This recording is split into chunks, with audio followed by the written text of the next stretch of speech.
Welcome to Courtney on Health, heard almost exclusively, but not quite, on malcolmpresents.com. Welcome, guys. Hi, Malcolm. Hi. Hi, Hi. Courtney. Welcome to Courtney on Health, a Zoomcast series about how we get through these lingering COVID times and crazy times indeed, with tips on nutrition and exercise given by Courtney Gravenese, registered dietitian with a Master of Science degree in nutrition and applied physiology. Courtney's an experienced nutritional and health consultant in the New York metro area, but we now are in the world. It's global. It's global, baby. And she will help guide you on a path to wellness and health. And to get into the subject of today, a poem that A surprise. I know, surprise poem, but this is a poem about herbs, and it's via this person called Hunky Dory, and it's really an anonymous poem because it didn't really give who did it. So here we go. My little herb garden along the stone wall, the thyme and rosemary beginning to crawl onto the path that lies under my feet, in and out of the crevices ever so sweet. The waft of the mint is pleasing to me, summoning me to get down on my knee, to break off a sprig and give it a bite, refreshing my breath to my every delight. The dill and the parsley are at such a height, the chives are aching to reach up to the light. Their purple crowns swaying to and fro in the wind, softly teasing the kitten under his chin. The lavender's taken off and seems to have grown, with a fragrance resembling an expensive cologne. The parsley has reared its curly little head, and the sage is waiting to totally spread. This garden, so delicate and adorable to own, no flowers mixed in and totally alone, I will use them all to make dinner tonight. These herbs will enhance our mealtime just right. This totally fit today into Okay, what that's our we show. We have to sign off. max out. Nah, I fancy a bit of mint in my tea. Yeah. I actually do enjoy fresh mint in tea. It makes it just beautifully flavored. I have a question. In Brooklyn, we don't pronounce the H, so it's herbs. Herbs? Yeah, so is it Or as I said earlier today, peach is an herb. Yeah. No, it's herbs. There's no, the H is sort of silent, but people do say herb. I mean, whatever. But many Herb's people, a name. I don't know. Like Many Herbert. people enjoy parsley, sage, rosemary, and thyme. Thanks, Mr. Simon and Mr. Garfunkel. Variety is the spice of life, and although spices and herbs have been used since ancient times, they are playing a new and important role in modern food preparation. They not only add unique flavors to our food, but contribute color and variety as well. Certain spices and herbs used alone or in blends can replace or reduce salt and sugar in foods. Growing herbs at home is a great way to get your hands dirty, save some money, and enjoy some delicious flavors. Their fragrance will also attract in the outdoor areas bees and butterflies, so it's really important. Get pollinators there. You don't need too much space or a lot of soil, and there's plenty of time to grow herbs, again, indoors or out, which is also ideal for a novice or young gardener. It is a great hobby which makes cooking fun, healthy, and tasty. So, Courtney, what say you about the wonderful world of herbs, and what are some tricks and tips for growing and using up, like especially the summer herbs we have now?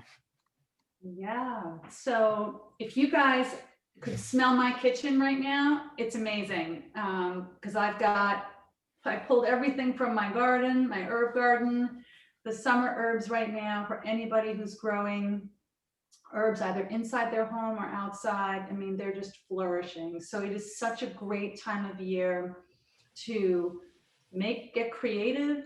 I'm going to go through some tips on storage so they don't go to waste, using them as gifts, turning them into rubs and butters and oils and things like that, so that you are able to utilize them before they start to A, wither on the vine, or B, wither in your refrigerator, and then you end up having to throw them out. And wouldn't that be a terrible shame. So Maxine, just like you said, for anybody, regardless of the space that you have, even people living in apartment buildings, if you've got a sunny, with no balcony, if you've got a sunny window, you can grow a small herb garden.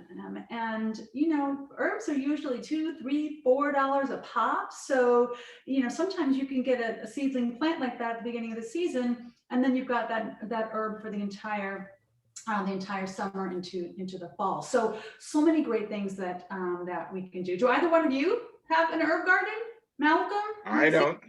Malcolm, I grow some herbs mostly because when I had it outside, I had, you know, critters, but I have some inside, and yeah, it's like, you know, basil is something that I really love to use in cooking, so that's one thing I have. So Yeah. yes. Yeah, but to your point, Maxine, for those of you who do try to grow them outside and you're trying to grow other things, first of all, they are, you know, they can be pollinators, they're butterfly attractors, but they also, some of those that have a very strong smell to them, like mint, like chives, anything in that sort of onion family is going to be a great mosquito repellent and pest repellent.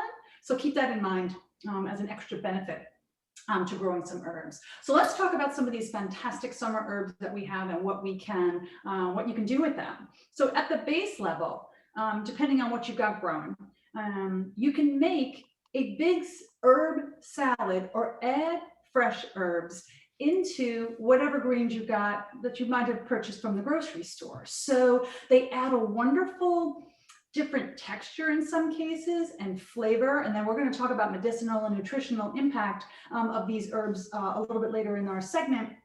But for example, cilantro is a fantastic, and I know cilantro is one of those herbs people either love it or they hate it. So if you love it, fantastic. Consider throwing it into your salad. It adds this wonderful flavor to it, very different from any other greens that you might have. It's a great addition. And actually many of the herbs, I would say the herbs that don't do well in salads would be things like sage, rosemary, which is got a very barky texture to it, but your more tender herbs are fantastic and lend themselves beautifully into mixing it into a salad. What are the tender herbs? What are the aside from? So chevril, it could be cilantro, it could be parsley, it can be basil. Any of those that have sort of a softer texture to them. Think chives. Dill has got a very, very specific flavor to it, so you want to go a little bit lightly with something like that. But any of those herbs would do quite nicely in a garden. So anybody out there who's actually a seasoned gardener who can give me tips, I'm actually reaching out to you for tips now because I wish I could grow cilantro. It goes to seed and it's known to go to seed very, very quickly, bolting. So I've been unsuccessful for years in growing my own cilantro as much as I love it. So I would love to hear from anybody out there who's been able to grow it, who can give me tips on how to actually sustain my cilantro garden throughout the summer because it is so wonderful. So big salads, number one. Wonderful herb bouquets that can be used on fresh grilled fish, grilled roasted chicken. So you basically, now in almost all cases of what we're talking about today, you want to make sure that the herbs have been well rinsed and dried. Obviously, this is your own garden. Chances are you're not putting anything too funky on there, but you just want to get rid of any dirt, the occasional bug that might be floating around in there. So whatever we're talking about today, well rinsed, dried, and they're ready to go. But you can do a bouquet of rosemary, of sage, of chives, of thyme. I've got fresh thyme here. Doesn't need a whole lot. Wrap some poultry twine around it, literally shove it inside like the chicken or turkey before you're ready to roast it, and you're good to go. The flavors that it imparts are amazing. Same thing with something like grilled fish. So you can utilize a lot of the herbs in that fashion by simply putting together a bouquet. So speaking of bouquet, if you really have a huge garden of herbs and many of the things we're talking about today are things that you do already, and you're still wondering what to do with those herbs. I said when we started our time together how wonderful my kitchen starts. What about a fantastic hostess gift of getting together a bunch of your herbs, just literally bundling them up together, get a piece of ribbon, put it around. I did this last week when I went to go visit a friend. Wrap some tissue paper around it, bring a bottle of wine, or don't, just bring this alone. What a wonderful, thoughtful, useful gift that you can give to somebody, particularly if you have a surplus of these herbs, these summer herbs in your garden right around now as we move into the end of the summer season. So it's a great way, thoughtful gift. It smells wonderful, and it's a great, useful gift to give. I have a question for you. If you say summer herbs, if I live in Los Angeles, are summer herbs all year round? Yeah. So yes, you're right. Thanks, Malcolm. So, I imagine you'd need extra care to preserve them, but there's no reason why you shouldn't be able to grow these, year round in your case because of the wonderful weather. Now, I will say that certainly some of these herbs are perennials, some meaning that they will come back every year. Some of them, like sage, like mint, are typically perennial, so they will come back, which is wonderful. You don't have to buy them again. Others, not so much, and you will have to plant them. Certain herbs like rosemary, I was actually able to overwinter. I'm here in the Northeast.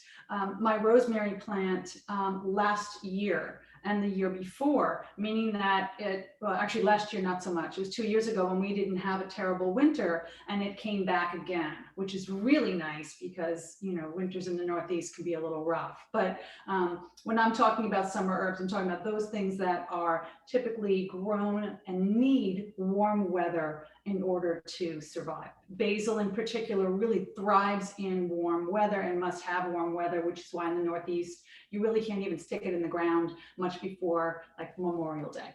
If you wash basil, how do you dry it? Because it the leaves will have water, and it's hard. So how do you preserve? How do you wash it? How do you dry it? How do you store it?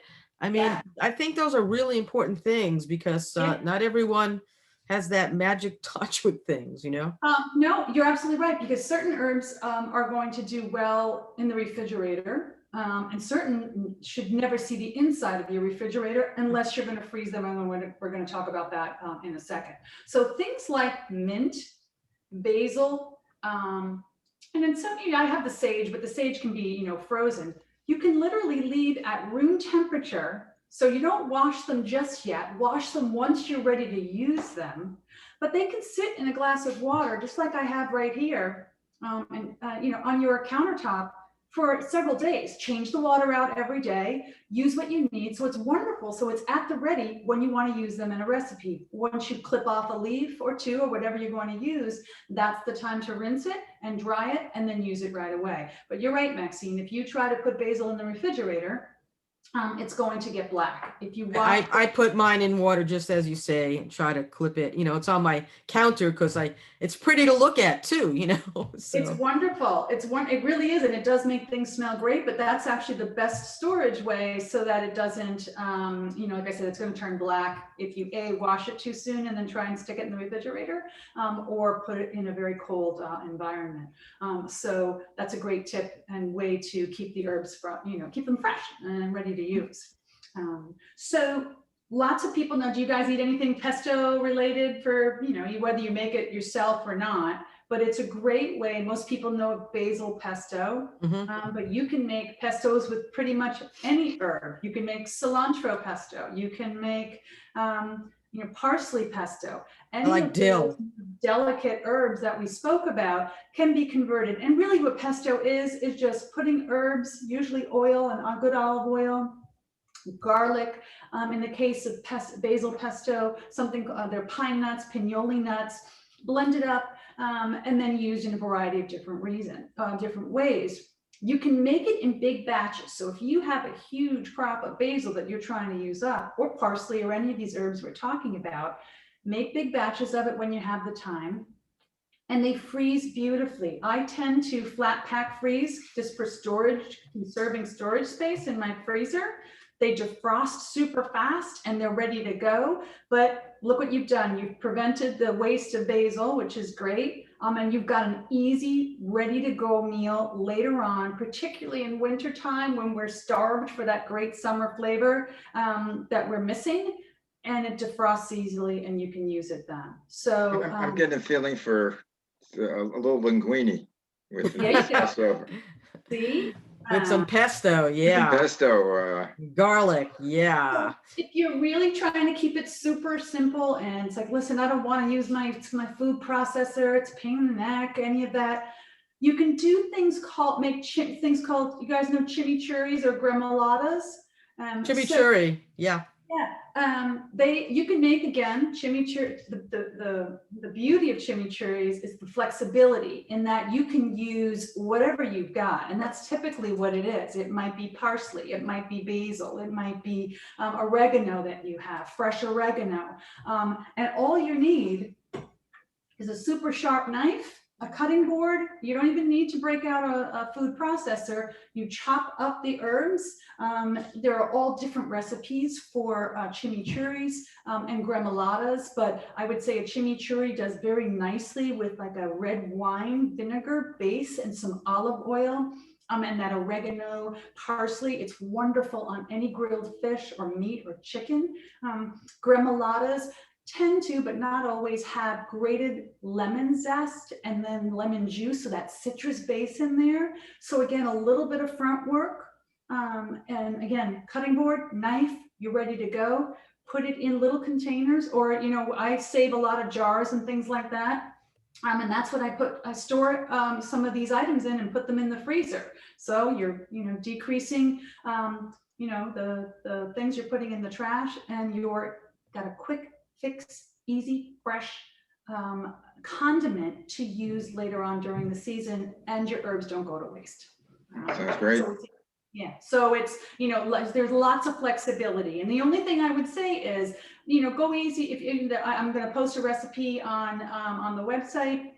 And on the Courtney on Health page, but you want to always go slowly with things like salt. You can't take it away once it's in there. So you shouldn't need a whole lot. So go very slowly with the salt, and then, add it as you need it, if you do need it. Right.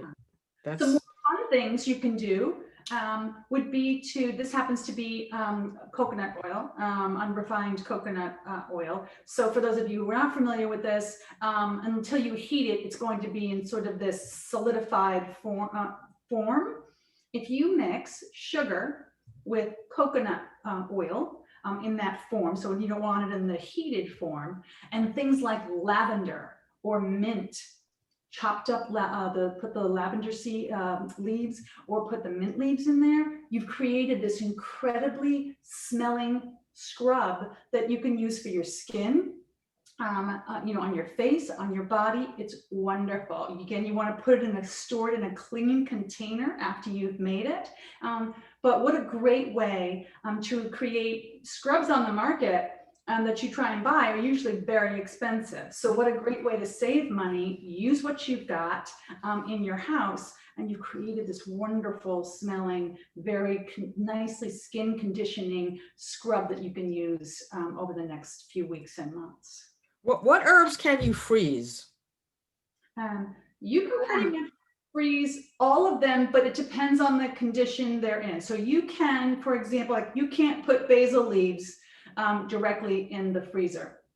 They will turn black and you won't want, and it's just not palatable, and it's going to lose some of its flavor. If you convert it into a pesto, like we mentioned before, that's different, and that can be frozen. I have in my freezer, from last season, I pull the leaves off of where's my rosemary? I pull the leaves off of the rosemary branch.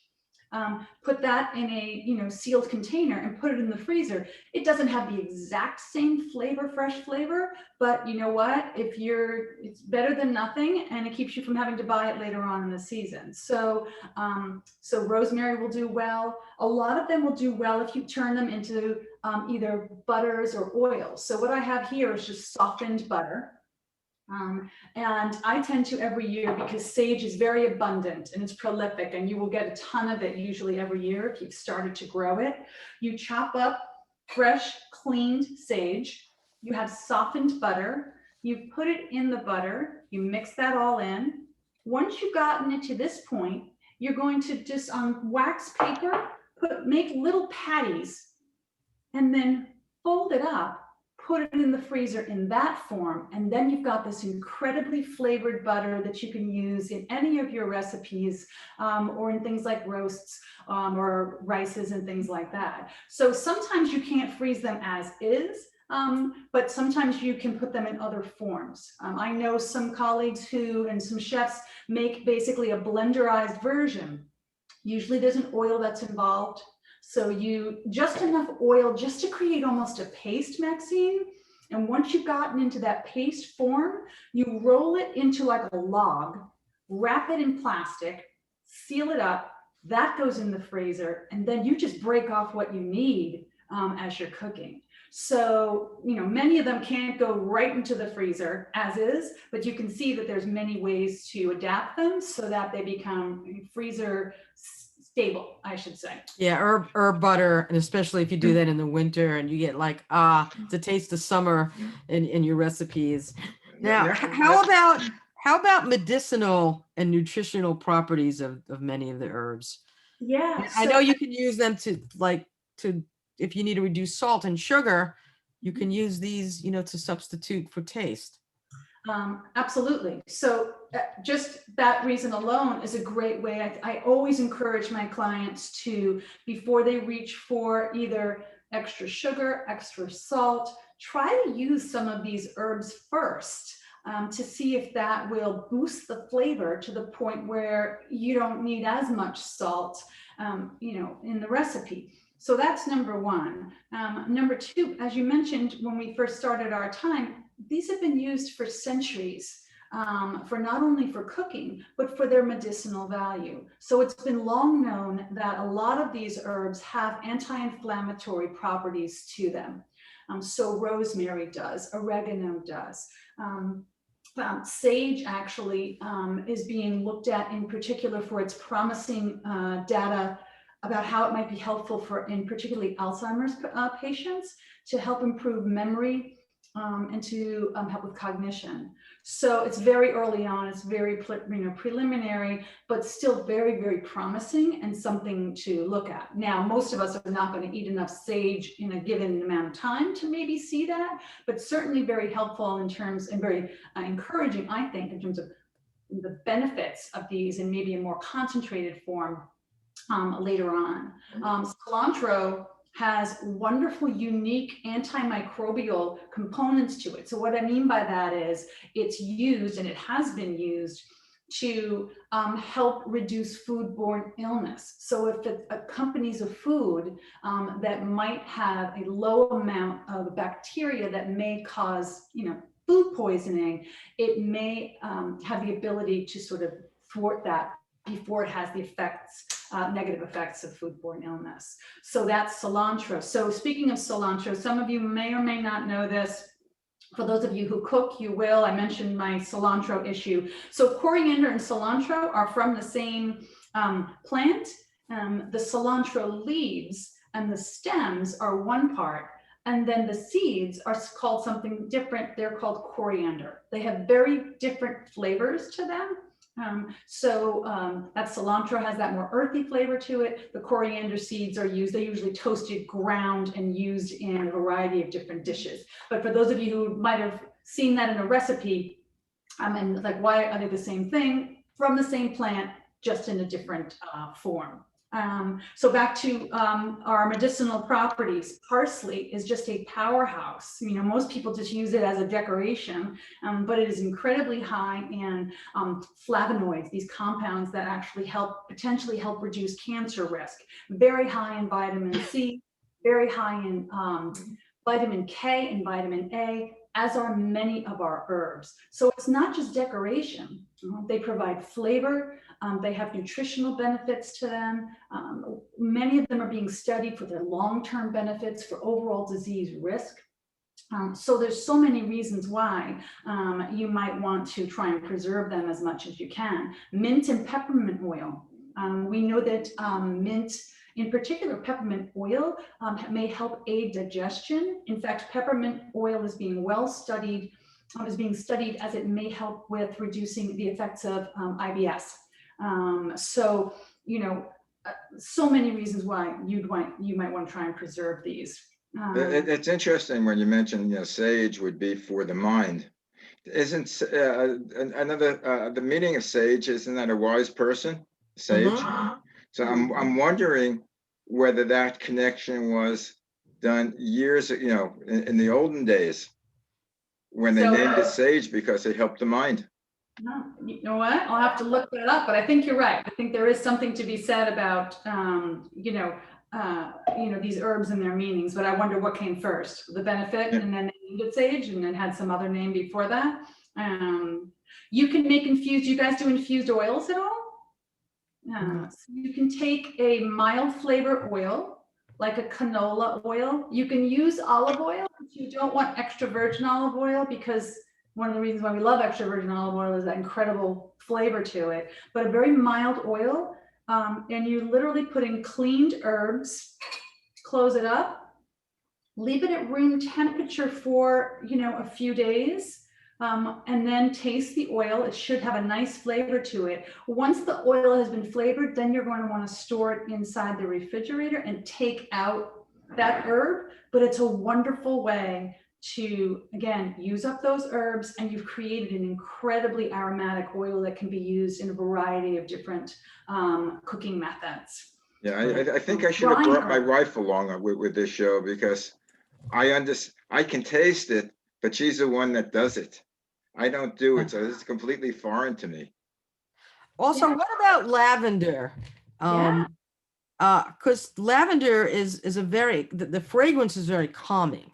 I don't know how much it's eaten, I mean, is it used in recipes a lot, or mostly? Used a lot in Maxine. I have it here, and I got to tell you, it really is just amazing. Right. So you can dry it and put it in sachets, and it's wonderful. It's used often in aromatherapy, very calming, but oftentimes it's used in making infused simple syrups.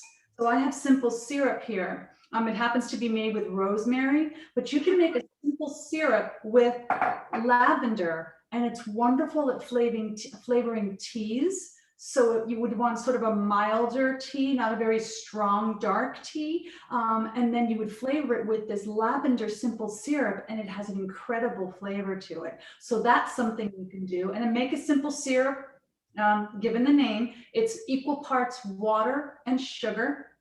You put in your herbs, again, clean herbs. You boil that up for about a minute, and then let it cool with the herbs sitting in the oil. Then drain out the solids, and what you're left with is just a clean, and again, just store it in the refrigerator, flavored simple syrup that can be used in teas, which is where I think the lavender can come in. But in this case, I will tell you that the rosemary simple syrup is wonderful in a summertime cocktail. So you can throw it in Prosecco, maybe with a little splash of lime juice, and it has an incredible flavor to it. So all these different ways to use up all of these, herbs. You can dry herbs.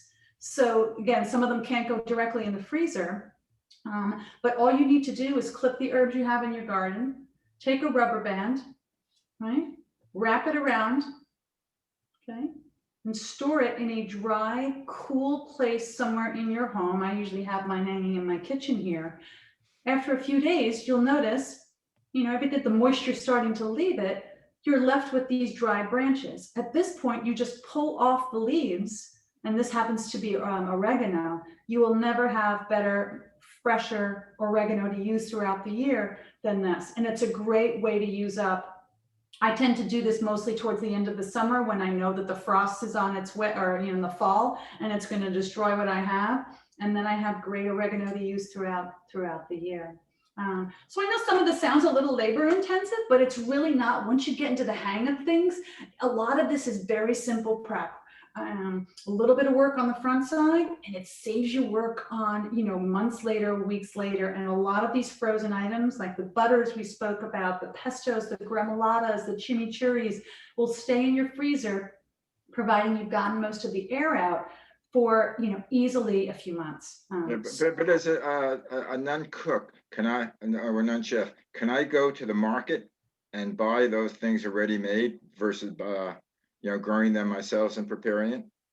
Are you talking about pestos, or are you talking about the herbs themselves? Herbs in general.